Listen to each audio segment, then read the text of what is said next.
ప్రియులారా, పరిశుద్ధ గ్రంథమైన బైబిల్లో నుంచి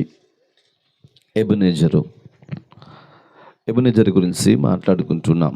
సమూయేలు ఆ ప్రాంతంలో ఓ రాయిని నిలిపి ఆ రాయికు ఎబెనెజరు అని పేరు పెట్టెను. ఎబెనెజరు అనగా సహాయము చేసిన రాయి లేక సహాయపు రాయి అని గడిచినటువంటి దినాల్లో మనం చదువుకుంటూ వచ్చాం.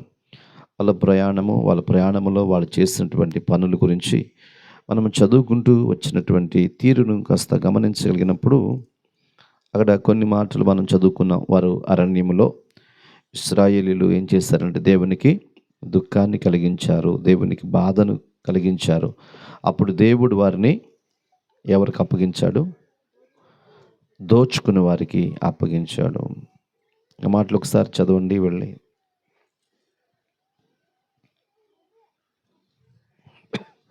పరిశుద్ధ గ్రంథం బైబిల్లో నుంచి న్యాయాధిపతుల గ్రంథములో మనకు ఆ మాటలు చదువుతూ ఉంటాం. 2వ అధ్యాయము 14 వచ్చింది. కాబట్టి యెహోవా కోపాగ్ని ఇశ్రాయేలుల మీద మండెను గనుక ఆయన దోచుకున్న వారి చేతులకి వారిని అప్పగించెను. వారు ఇశ్రాయేలీయులను దోచుకొనిరి. ఆయన వారి చుట్టూనున్న వారి శత్రువుల చేతికి వారిని అప్పగించెను గనుక వారు తమ శత్రువుల ఎదుట నిలవలేకపోయిరి. యెహోవా వారితో చెప్పినట్లు వారితో ప్రమాణము చేసినట్లు వారు పోయిన ప్రతి స్థలమున వారికి బాధలు కలుగు చేటుకు యెహోవాయే వారికి శత్రువాయను గనుక వారికి మిక్కిలి ఇబ్బంది కలిగెను. ప్రియులారా, ఈ మాటలు గడిచినటువంటి దినాల్లో మనం చదువుకుంటూ వచ్చాం. వాళ్ళు ఏమనుకున్నారంటే దేవుడు మాతో ఉన్నాడు, దేవుడు మా పక్షమున ఉన్నాడు, దేవుడు మనకు సహాయం చేస్తున్నాడు, దేవుడు మన పరిస్థితిని మారుస్తాడు అనుకుంటున్నారు. దేవునితో పాటు మేమున్నాము అనుకుంటున్నారు. కానీ వారి క్రియలు మార్చుకోలేకపోయారు, వారి పద్ధతులు మార్చుకోలేకపోయారు, వారి తలంపులు మార్చుకోలేకపోయారు, దేవునికి అనుకూలమైన వ్యక్తులుగా బ్రతకలేకపోయారు. కాబట్టి అక్కడ దేవుడే వారికి శత్రువుగా మారిపోయాడు. దేవుడి శత్రువు అవటం ఏంటండి? ఒకసారి ఆలోచన చేయండి. దేవుడే శత్రువుగా మారాడు అంటే వాళ్ళకి ఎంత బాధ కలిగితే ఆ పరిస్థితి వచ్చిందో, వాళ్ళు ఎంత బాధను దేవునికి కలగచేశారో ఒక్కసారి మనం ఆలోచన చేయవలసిన వారమైన. అది ఎప్పుడు తెలుస్తుందయ్యా అంటే వాళ్ళు ఎక్కడికి వెళ్ళినా, ఏ ప్రాంతానికి వెళ్ళినా ఏమి కలిగిందంటే బాధలు కలిగినాయి అని బైబిల్ గ్రంథంలో మనం చూస్తున్నాం. ఏ ప్రాంతానికి వెళ్ళినా, ఎక్కడికి వెళ్ళినా కష్టాలు, కన్నీళ్ళు, బాధలు, శ్రమలు వాళ్ళకి కలిగినట్లుగా మనం చూస్తున్నాం. ప్రియులారా, మనం గమనించవలసినటువంటి విషయం ఏమిటంటే వారు దేవునికి దుఃఖాన్ని కలిగించినట్టుగా పరిశుద్ధ గ్రంథాల్లో మనం చూడగలుగుతున్నాం. వాక్యం ఇచ్చినటువంటి దేవుని పిల్లలారా, వాళ్ళు అనుకున్నటువంటి మాట ఏంటంటే మనం ప్రభుతో కూడా ఉన్నాము కదా అనుకున్నారండి. ఈరోజు మనందరం కూడా అదే అనుకుంటాం. నేను దేవుని సన్నిధికి వెళుతున్నాను, దేవుడు నాతో ఉన్నాడు అని మనం అనుకుంటున్నాం. కానీ మన మనసు అలా అనుకుంటున్నాం కరెక్టే, కానీ ఎంతవరకు దేవునితో ఉన్నాం, మనం దేవునికి ఎటువంటి సంబంధాన్ని కలిగి ఉన్నామని కొంచెం జాగ్రత్తగా విచారణ చేస్తే మనకు అర్థమవుతుంది. అందుకనే యోహాను రాసిన మొదటి పత్రిక 1వ అధ్యాయము 7, 8, 9 వచనాల్లో కొన్ని మాటలు ఉన్నాయి. చదువుతామా?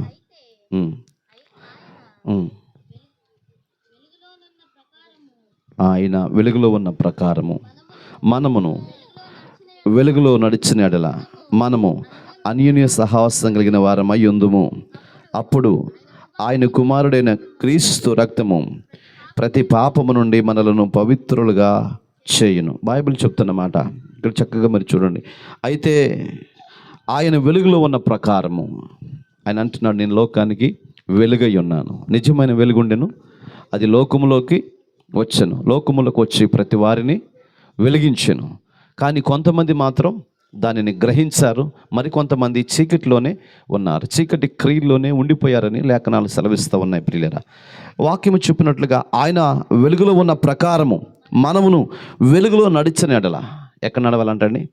వెలుగులో నడవటం అంటే అర్థం ఏంటంటే లైటింగ్ పెట్టుకుని నడవటం కాదు, అది టార్చ్ లైట్ వేసుకుని నడవటం కాదు. వెలుగులో నడవటం అనగా వాక్యాన్ని కలిగి నడవటం. అందుకనే దావీదు మహాభక్తుడు అంటున్నాడు, నీ వాక్యము నా పాదములకు దీపమై ఉన్నది, నీ వాక్యమన్న పాదములకు దీపమై ఉన్న వాక్యాన్ని కలిగి ఉండుటయే వెలుగులో నడవటం అని అర్థం ప్రియులరా.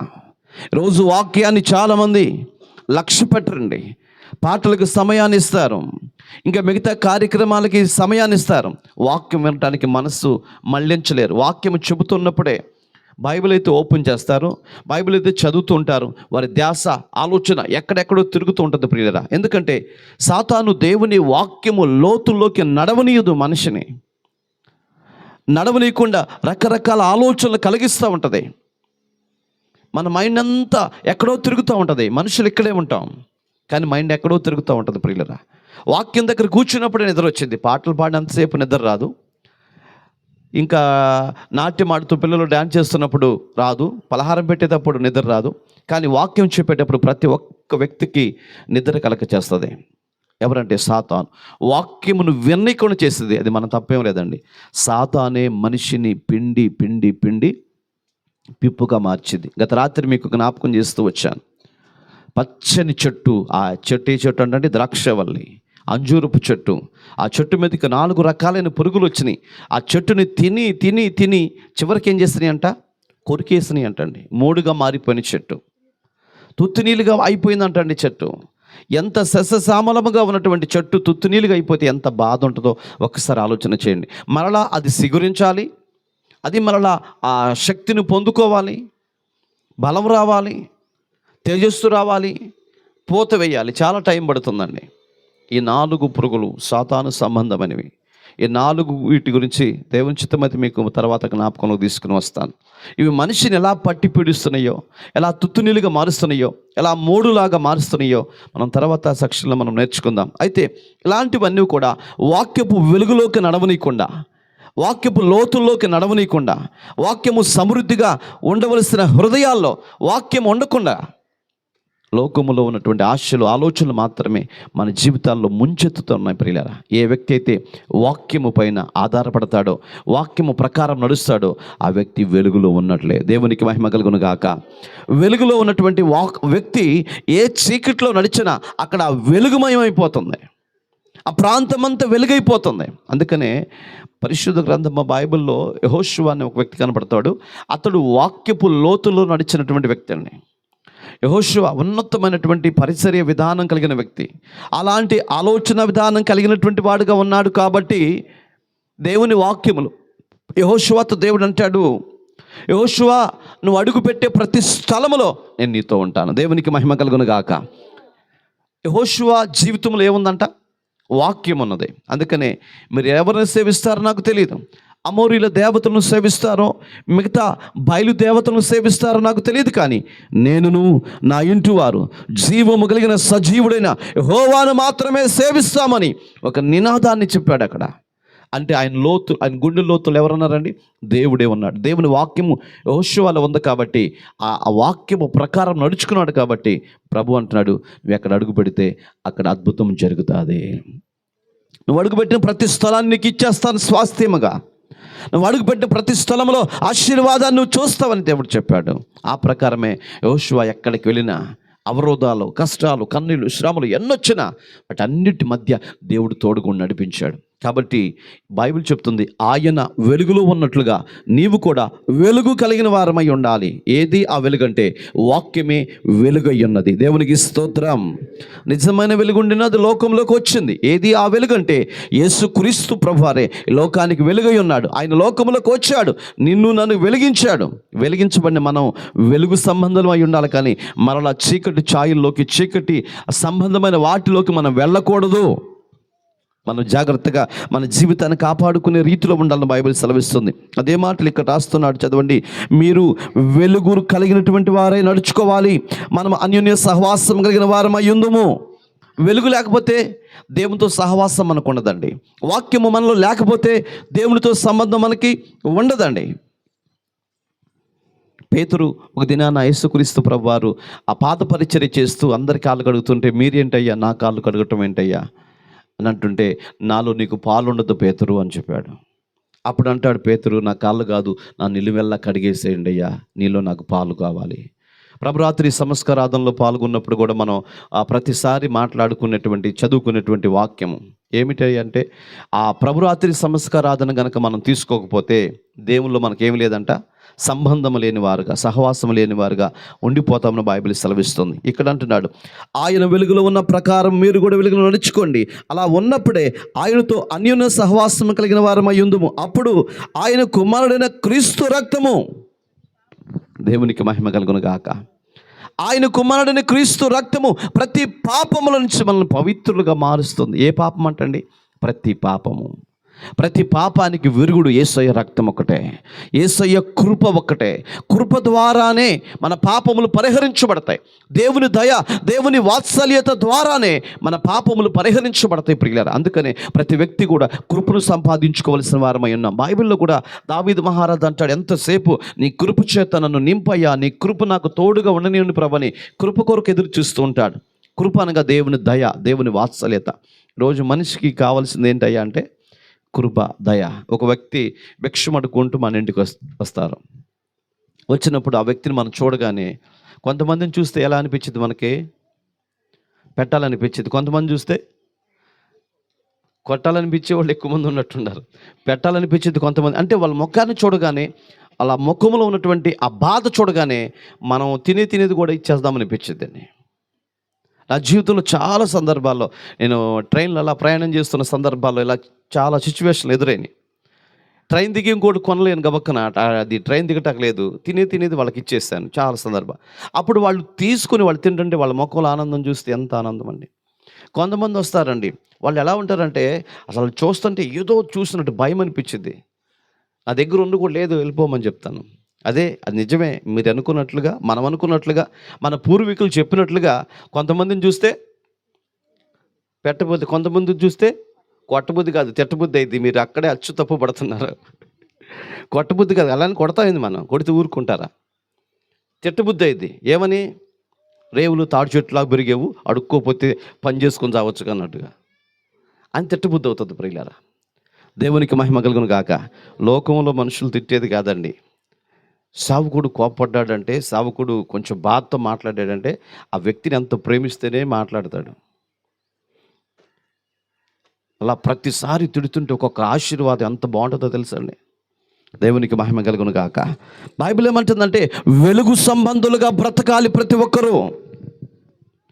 వాక్యపు వెలుగుల్లోకి నడిపించబడాలి ప్రతి ఒక్కరూ. ఆ వాక్యం ఆ వారిలో లేదు. ఎవరిలో లేదండి? ఇశ్రాయేలులో లేదండి.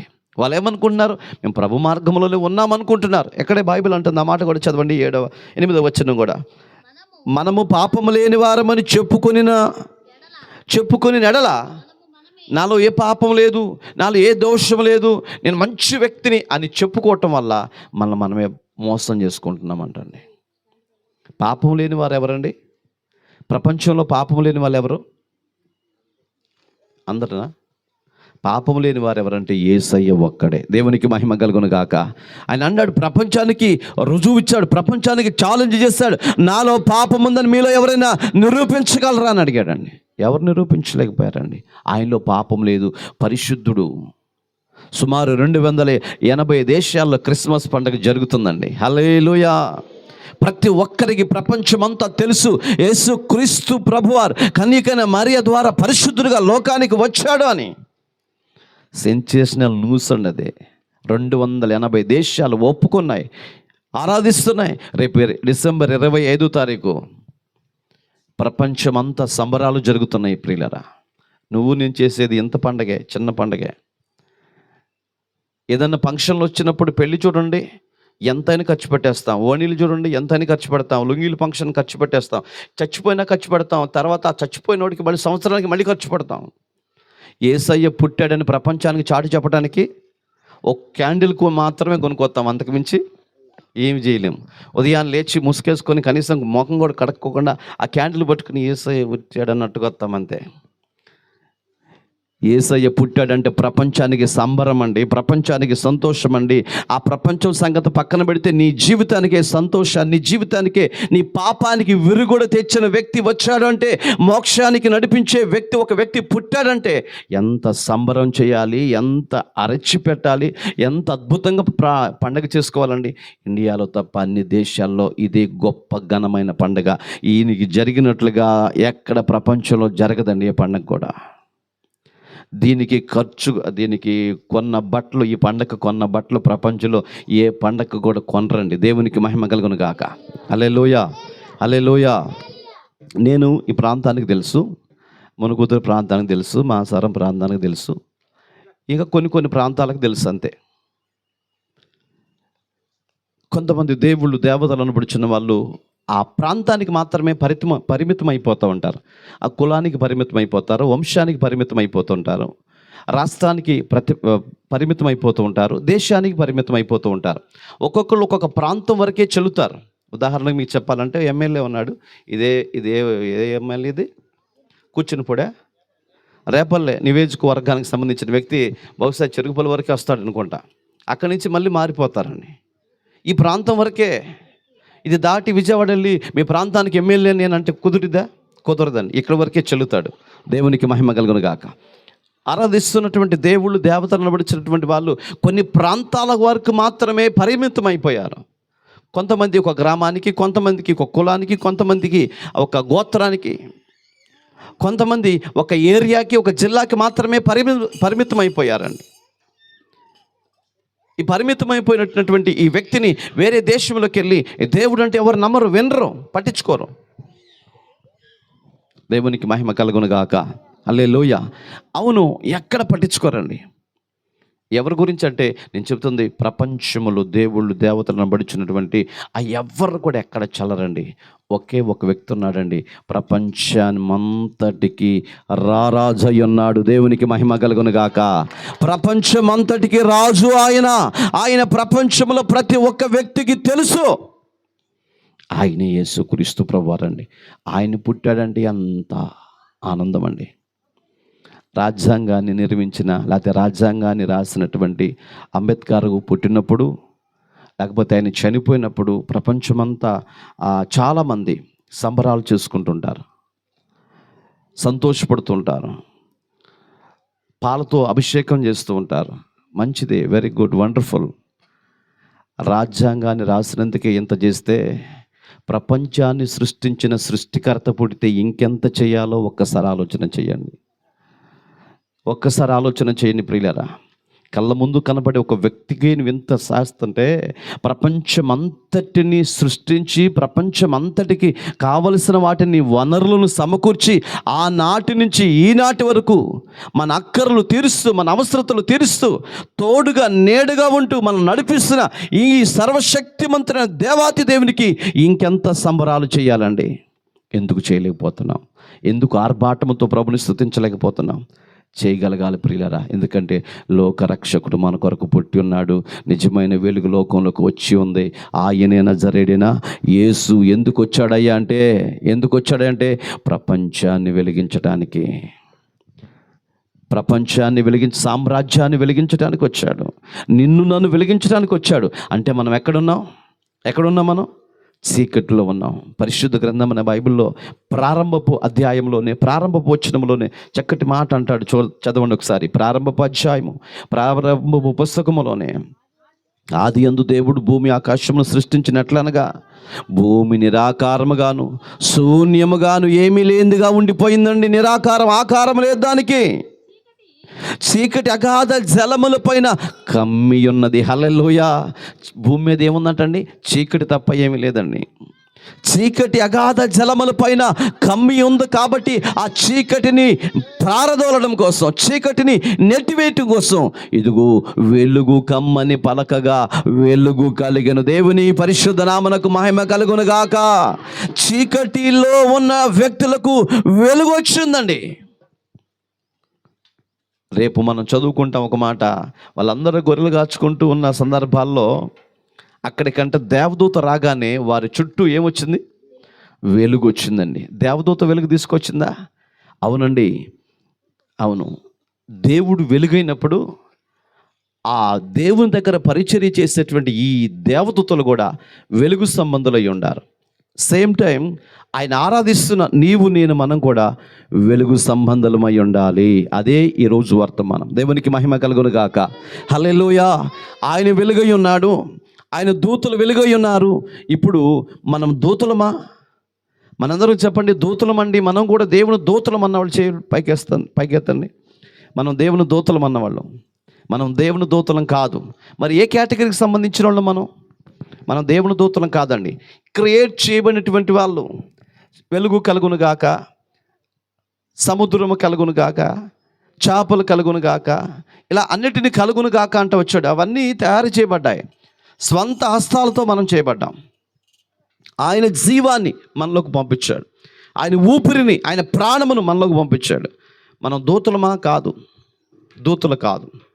మీకు అర్థం కావాలంటే కొంతమంది రాజకీయ నాయకులకి, ఎమ్మెల్యే, ఎంపీకి, ఇలా సీఎంకి వాళ్ళకి బాడీ గార్డ్స్ ఉంటారు. వాళ్ళు క్రియేట్ చేయబడినటువంటి వాళ్ళండి. ఎంతకాలం ఉంటారు వాళ్ళు?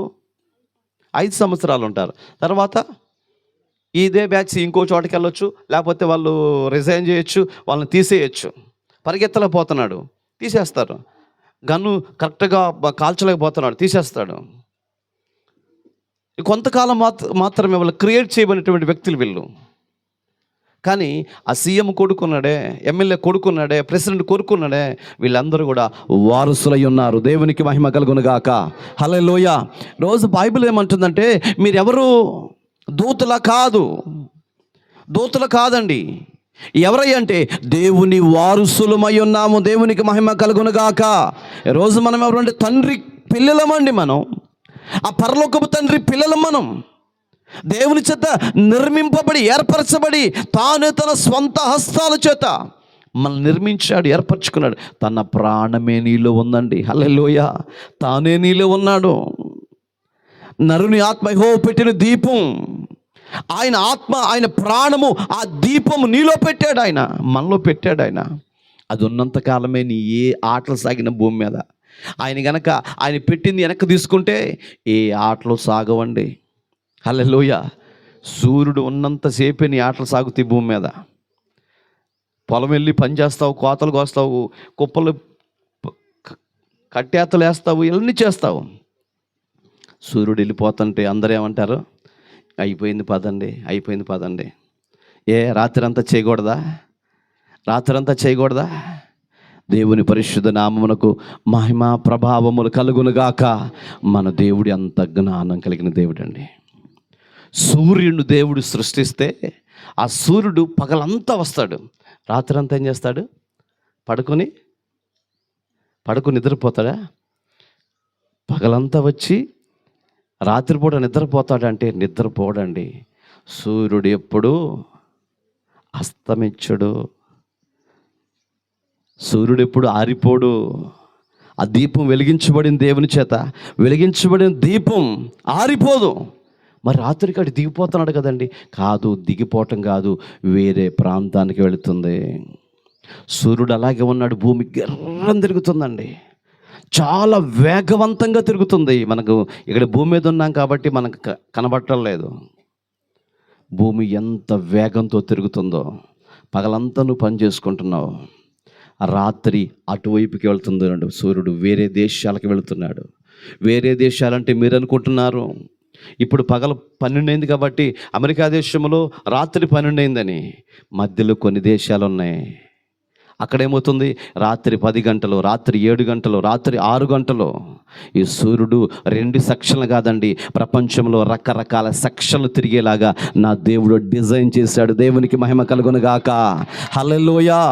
ఏ దేశంలోకి వెళ్ళినా, ఎక్కడ డిజైన్ చేసినా ఆ దేవుని కోణము, దేవుని ఆలోచన విధానం ఏమిటంటే కొంత పని చేసుకోవటానికి, కొంత విశ్రాంతి తీసుకోవటానికి. ఏమండి, ఎందుకు విశ్రాంతి తీసుకోవటం? పగలంతగా అదేంటి నైట్ అనేది లేకుండా సూర్యుడు అలాగే ఉదయించి ఉండొచ్చు కదా అని అనుకుంటాం. అలా ఉదయించి ఉంటే పని చేసి చేసి చేసి చేసి చచ్చిపోతావు నువ్వు. అందుకే నీకు విశ్రాంతి కావాలి. ఆ విశ్రాంతి కావాలి కాబట్టి ఆ సూర్యుడిని ప్రక్కకు పంపించాడు వేరే దేశాలకు. దేవునికి మహిమ కలుగును గాక. ఎందుకు? విశ్రాంతి గురించి ఆయనకి తెలుసా? ఆయనకి తెలుసండి పరలోకపు తండ్రికి. 6 దినములు కష్టపడి పనంతా చేసి 7వ దినమున విశ్రాంతి తీసుకున్నాడు. అంటే ఆయన నిన్ను చేసే విధానములో అలసిపోయాడు. నిన్ను నిర్మించే విధానములో ఆలోచన చేసి చేసి చేసి చివరికి ఒక తీర్మానం చేశాడు. ఏంటి తీర్మానం అంటే, ఆయన పోలిక చొప్పున, ఆయన నిర్మాణములో, ఆయన ఆలోచనలో నిన్ను సృష్టించాడు. దేవునికి మహిమ కలుగును గాక. అంత చేసిన వ్యక్తి అలసిపోయాడంట. అంటే అలిపోయింటో ఆయనకు తెలుసు కాబట్టి నువ్వు అలవకూడదని ఇలా డిజైన్ చేశాడు దేవుడు. నువ్వు అలసిపోకూడదని, నువ్వు రెస్ట్ తీసుకోవాలని ఆ రాత్రి అనేది నీకు ఏర్పరచుకున్నాడు. ప్రియులారా, నిజంగా పగలు రాత్రి వర్క్ చేసే వాళ్ళు ఉన్నారు. కొంతమంది వాళ్ళకున్న ఆర్థిక ఇబ్బందులు బట్టి, వాళ్ళకున్న పరిస్థితులు బట్టి పగలు డ్యూటీ చేస్తున్నారు, నైట్ డ్యూటీ కూడా చేస్తున్నారు. విశ్రాంతి ఎప్పుడు తీసుకుంటున్నారంటే 1 గంట 2 గంటలో తీసుకుంటున్నారు. ఎందుకమ్మా ఇలా చేస్తున్నావు అని అడిగితే, అయ్యా మాకున్న ఆర్థిక ఇబ్బందులు బట్టి, మాకున్న పరిస్థితులు బట్టి ఇలా డ్యూటీ చేస్తేనే మా కుటుంబం పోషింపబడుతుంది. ఆ రాత్రి అనేది కూడా లేకపోతే ఈ మనుషులందరూ కూడా చేసి చేసి అలసిపోయి తమ ప్రాణాలు పోగొట్టుకుంటారు. కాబట్టి పరమ తండ్రి దాన్ని గమనించి పగలును రాత్రిని వేరు చేశాడు. దేవునికి మహిమ కలుగును గాక. ప్రతి దేశంలో పగలు, ప్రతి దేశంలో రాత్రి ఇలా సృష్టించాడు. సందకాడదే సూర్యుడు అస్తమించే టైం ఉందే, అప్పుడు 1 గంట చూసిన ఏంటి, ఇక సూర్యుడు వెళ్ళిపోతున్నాడు కాబట్టి మీరు కత్తి కొడవలు తీసుకెళ్ళిన బాక్స్ మూట కట్టుకుని మెల్లిగా గట్టెక్కండి అని అర్థం. త్వరగా పనులు చేసుకోండి. ఆ సూర్యుడు ఒక్కసారిగా మూయపడకుండా నెమ్మదిగా మూయపడుతుంటే నీకు అర్థమవుతుంది ఏమని, టైం అయిపోతుంది, త్వరగా పని చేసుకోవాలి, కాసేపు రెస్ట్ తీసుకోవాలని. దేవునికి మహిమ కలుగును గాక. ఆయన వచ్చే ముందు కూడా కొన్ని సూచనలు కనబడతా ఉంటాయి. ఆ సూర్యుడు బయటికి వచ్చే ముందు కొన్ని సూచనలు కనబడుతుంటే అప్పుడు మనోళ్ళు పెద్దోళ్ళు అంటారు, పొద్దెక్కుతుంది కానివ్వండి. ఏమెక్కుతుందంట? పొద్దెక్కుతుంది. సూర్యుడు వచ్చేస్తున్నాడు కానివ్వండి. ఎక్కడికి వెళ్ళాడు సూర్యుడు? ఆటకి వేరే ప్రాంతంలోకి వెళ్ళాడు, వేరే ప్రాంతాన్ని వెలిగించడానికి. దేవునికి మహిమ కలుగునుగాక. హల్లెలూయా. ఏమంటే అంత సూర్యుడు తగ మండిపోతూ ఉంటాడు. ఆ సూర్యకాంతి అంతా రావటం వల్ల నా శరీరము బాగోట్లేదు, బలహీనమైపోతుంది. దేవుడు ఎప్పుడు కూడా చల్లగాలిగా అది మబ్బు అడ్డబెట్టి ఎటువంటి ఇబ్బంది లేకుండా చేయొచ్చు కదా అని కొంతమంది అంటారు. అవును, అలా చేస్తే భూమి మీద ఏ పంట పండదండి. సూర్యుడు ఉదయిస్తేనే, సూర్యకిరణాలు వచ్చి ఈ మొక్కల మీద పడితేనే ఆ పంట పండిద్ది. మీకు అర్థం అవ్వాలంటే, మీకు ఒక పొలం ఉంది, ఆ పొలం చుట్టూరు చెట్లు ఉన్నాయి, ఆ పొలం అంతా నాటేశారు, చుట్టూ పండదు, మధ్యలో మాత్రమే పండిద్ది. ఎందుకంటే దానిపైన ఏం పడుతుందో లేదు, సూర్యకిరణాలు పడతలేదు కాబట్టి, సూర్య తేజస్సు పట్టలేదు కాబట్టి. సూర్యుడైన యేసయ్య తేజస్సు ఏ వ్యక్తి మీద పడదో ఆ వ్యక్తి ఎప్పటికీ ఫలించలేడు. చూడటానికి పచ్చగానే ఉంటాడు, చూడటానికి బాగానే ఉంటాడు, కానీ ఆశీర్వాదాన్ని కనపడదు. అతనిలో ఆశీర్వాదాన్ని చూడలేం మనం. ఎక్కడ వేసిన గొంగడి అక్కడే అన్నట్లుగా ఉంటాడే కానీ అతనిలో ఏ విధమైనటువంటి వేరియంట్ కనపడదు ప్రియులరా. అదే మధ్యలో సూర్య ప్రకాశత ఉన్నటువంటి ఏ కుటుంబమైనా, ఏ వ్యక్తి అయినా నిత్యము ఫలిస్తూనే ఉంటాడు. దేవుని పరిశుద్ధ నామమునకు మహిమ కలుగును గాక. రోజు నీకే ప్రకాశత కావాలంటే నిజమైన వెలుగు ఉన్న, వెలుగై ఉన్నటువంటి దేవుని యొక్క ప్రకాశత నీపైకి, నీ కుటుంబం పైకి రావాలి అని దేవుని వాక్యం సెలవిస్తుంది ప్రియులరా. అయితే దేవుని ప్రకాశత నాకు ఉంది అని మనల్ని మనం మోసం చేసుకోకూడదని బైబిల్ చెప్తుందండి. ఇక్కడ ఉన్నటువంటి వాళ్ళందరూ మనం ఏమనుకుంటామంటే, నేను ప్రతి ఆదివారం దేవుని సన్నిధికి వెళుతున్నాను, ప్రతి కార్యక్రమంలో పాల్గొంటున్నాను కాబట్టి దేవుడు నాకెందుకు శత్రువు అవుతాడు అని అనుకుంటాం. కానీ మన క్రియలే దేవునికి మనం శత్రువుగా మార్చేస్తాయి ప్రియులరా.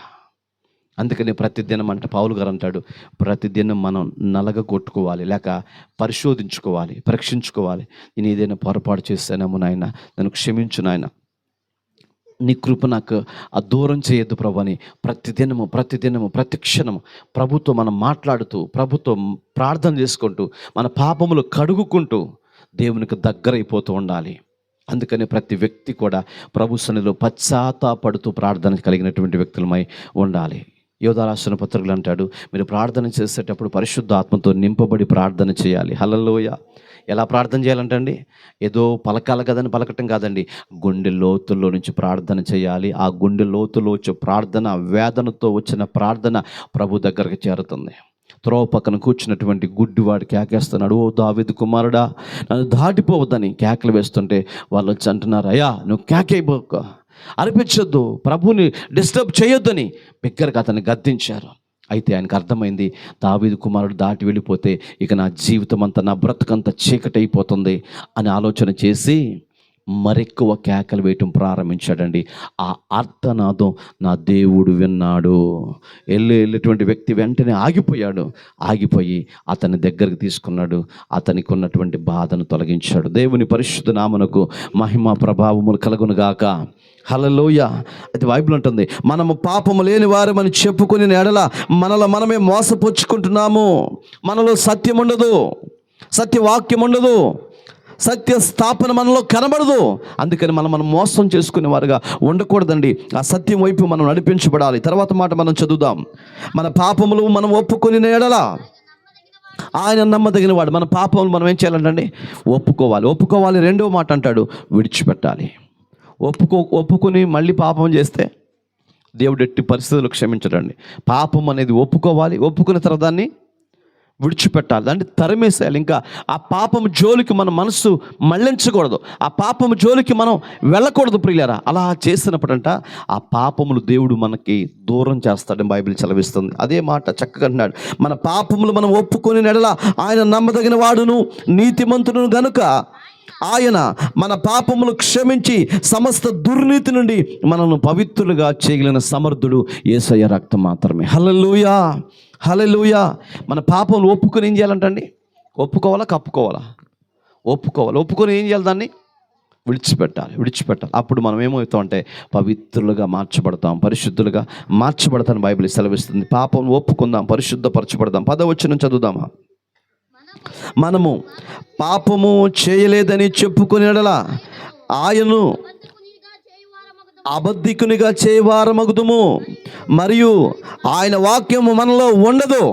పాపం చేయలేదు అని మనం చెప్పుకుంటూ బ్రతికామనుకోండి, దేవుడు మనతో ఉండడంట, సత్యం మనతో ఉండదంట, దేవుని వెలుగు మనతో ఉండదంట. అది మీరు గమనించాలని బైబిల్ సెలవిస్తుంది. మరి ఏం చేయాలయ్యా? పాపం ఒప్పుకొని పరిశుద్ధులుగా దేవుని వైపు మన మనసును మళ్లించుకొని వాక్యపు లోతులకు నడిపించబడుతూ వాక్యానికి ఎక్కువ సమయం ఇవ్వాలి, వెలుగు సంబంధాలుగా బ్రతకాలి. అదే ప్రభు కోరుకుంటున్నాడు. కానీ ఆ ప్రజలు, ఆ తరము వారు అలా చేయలేకపోయారు. మరి పాపాలు ఒప్పుకోలేకపోయారు, పరిశుద్ధులైన దేవుని వైపు తిరగలేకపోయారు. ఆ అరణ్య యాత్రలో వాళ్ళ జీవితం అంతా కూడా దేవునికి దుఃఖాన్ని కలుగచేశారు, దేవునికి బాధ కలుగచేశారు. కాబట్టి వాళ్ళు విడవబడ్డారు. దేవుడే వారికి శత్రువు అయిపోయాడు, దేవుడు వారికి దూరం అయిపోయాడు. తర్వాత జరిగిన కార్యక్రమం ఏంటో తర్వాత సబ్జెక్టులో మనం చదువుకుందాం. ప్రభు ఈ మాటలు మేము వినికిడిలో దీవించును గాక. తల్ల వంచండి, ప్రార్థన చేసుకుందాం.